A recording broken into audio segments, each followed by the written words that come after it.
आज शिक्षकों के लिए बड़ा दिन है। आज शिक्षकों की सभी मांगों को लगभग सरकार ने पूरा कर दिया। दोस्तों, जो शिक्षकों की मांगों को लेकर के वरीयता का निर्धारण, सेवा निरंतरता और अन्य महत्वपूर्ण मांगों को लेकर के जो चुनाव पूर्व कमेटी का गठन हुआ था, उस कमेटी के अनुशंसा के आलोक में सरकार ने आज शिक्षकों की सभी मांगे लगभग पूरी कर दी है। आप तक भी ये पत्र पहुंच चुका होगा। दोस्तों, इस पत्र के आलोक में जो महत्वपूर्ण बातें हैं, पहले मैं उसको रख देता हूं, फिर उस पर एक एक करके चर्चा करूंगा।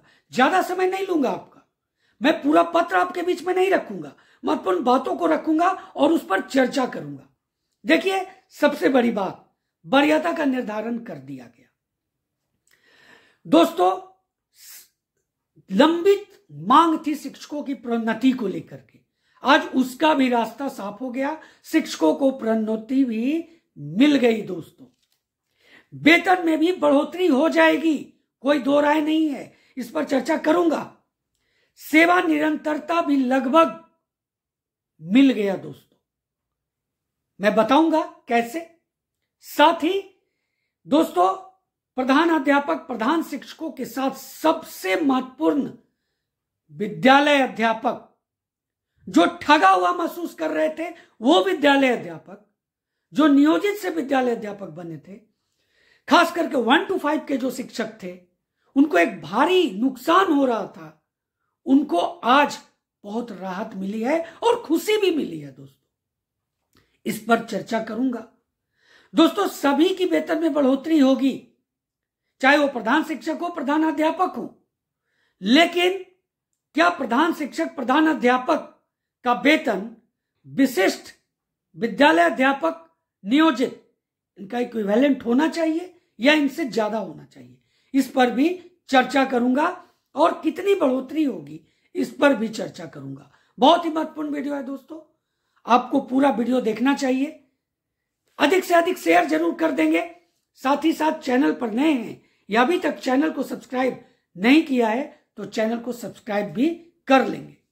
चलिए आज महत्वपूर्ण बातों पर चर्चा करते हैं।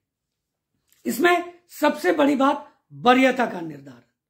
अब इसमें जो पुराने संवर्ग के शिक्षक हैं, जो मरणशील पद हो गया है, उच्च माध्यमिक, माध्यमिक में जो प्रमंडलीय संवर्ग के जो शिक्षक हैं दोस्तों, वो सबसे सीनियर होंगे और जो नियमावली है प्रधानाध्यापक का, उसके आधार पर ही यहां वरीयता निर्धारित की गई है। सबसे जो नंबर 1 होंगे वो प्रमंडलीय संवर्ग के शिक्षक होंगे और उसके बाद ही विद्यालय अध्यापक, विशिष्ट शिक्षक, दोस्तों नियोजित शिक्षक जो स्थानीय निकाय के शिक्षक है। इनमें सबसे बड़ी बात है दोस्तों, सबसे बड़ी बात कि इनमें अंतर नहीं रखा गया है। अंतर क्या है? अंतर है उनका अनुभव। यानी ये जो द्वंद्व होता था कि आप स्थानीय निकाय के शिक्षक हैं, आप विशिष्ट शिक्षक हैं, मैं बीपीएससी से चयनित विद्यालय अध्यापक हूं, वो सभी को सरकार ने समाप्त कर दिया। अनुभव का आधार रखा। अब अनुभव जिनका ज्यादा वो सीनियर, अगर वो भी बराबर तो दोस्तों जन्म तिथि के आधार पर, वो भी बराबर तो अल्फाबेटिकल नाम के आधार पर।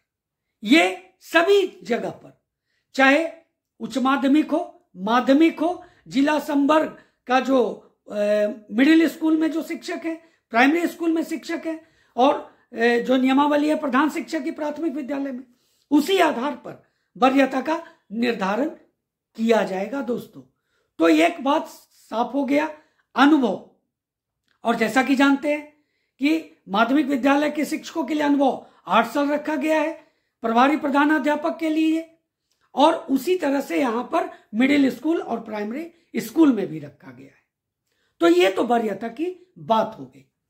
अब बात करते हैं सबसे बड़ी बात कि जो लंबित मांग थी प्रोन्नति का। दोस्तों आज ये सबसे बड़ी बात है, सबसे बड़ा न्यूज है। देखिए, जो स्थानीय निकाय के शिक्षक हैं उनके लिए प्रोन्नति का रास्ता तो माननीय उच्च न्यायालय ने साफ कर दिया था, लेकिन जो नियोजित से विशिष्ट बन गए थे, नियोजित से विद्यालय अध्यापक बन गए थे, वो बड़ा ठगा महसूस कर रहे थे। उन्हें यह लग रहा था कि वो तो शायद गलत कर दिए, लेकिन दोस्तों अब साफ हो गया। अब जो प्रोन्नति का रास्ता है वो बिल्कुल साफ हो गया। 1 to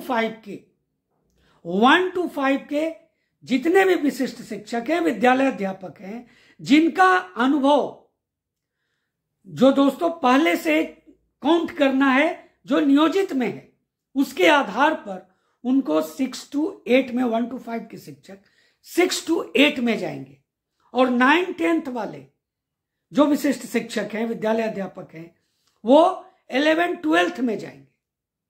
तो ये बड़ी बात है दोस्तों।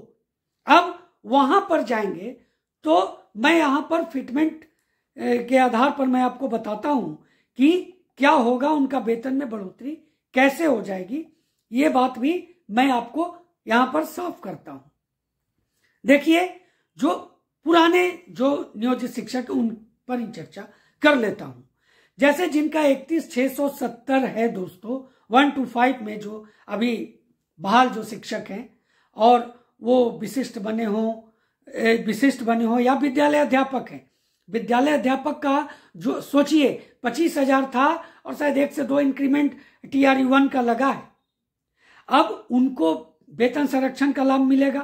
तो 31,670 के आधार पर जब उन 6 to 8 में जाएंगे तो उनका 35,470 होगा वेतन।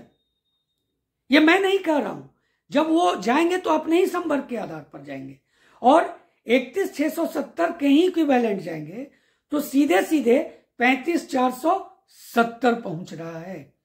तो वेतन में बढ़ोतरी हो गया। अब वही देखिए, जो विद्यालय अध्यापक या विशिष्ट शिक्षक जो 31,000 पर हैं, वो 11, 12th में जाएंगे तो 32,000 पर चले जाएंगे। तो उनकी भी बढ़ोतरी हो रही है। लेकिन यहां पर सबसे बड़ी बात यह होगी कि जो 6 to 8 में जाएंगे, 6 to 8 में जाएंगे, उनका वेतन जब यहां पर सोचिए कि 31,670 के आधार पर 35,470 होगा, तो जो 11, 12th के जो माफ कीजिए 9, 10th के जो 11, 12th में जाएंगे वो 32,000 पर ही कैसे रहेंगे। तो यहां पर उनकी भी बढ़ोतरी उसी इक्विवेलेंट के आधार पर, जो यहां पर सेवा निरंतरता की बात होगी, और जितना भी जो उनका पिछला जो निर्धारित होगा वरीयता, जो उनका अनुभव होगा दोस्तों, उस अनुभव के आधार पर ही उनकी वेतन में बढ़ोतरी होगी, और उसी के आधार पर होगी। जैसे अगर वो 1 to 5 से 6 to 8 में जा रहे हैं और उनका हो जा रहा है 35,470, तो 32,000 कैसे हो सकता है 11, 12th वाले को, जो 9, 10 से 11, 12th में जाएंगे। तो उसी इक्विवेलेंट उनका वृद्धि होगा। और इसमें सबसे बड़ी बात होगी उनका पूर्व की सेवा जो नियोजित में उन्होंने दिया है। ये मैं बड़ी बात कह रहा हूं, ये पत्र में नहीं है, ये आपके अनुभव के आधार पर आपको मिलेगा दोस्तों। इसकी मांग आपको सरकार के समक्ष रखनी होगी। अब बात करते हैं अगली जो महत्वपूर्ण चर्चा है, वो है प्रधान शिक्षक और प्रधानाध्यापक, और साथ ही साथ विद्यालय अध्यापक। तो जब पूर्व का अनुभव काउंट होगा तो सेवा निरंतरता तो मिला।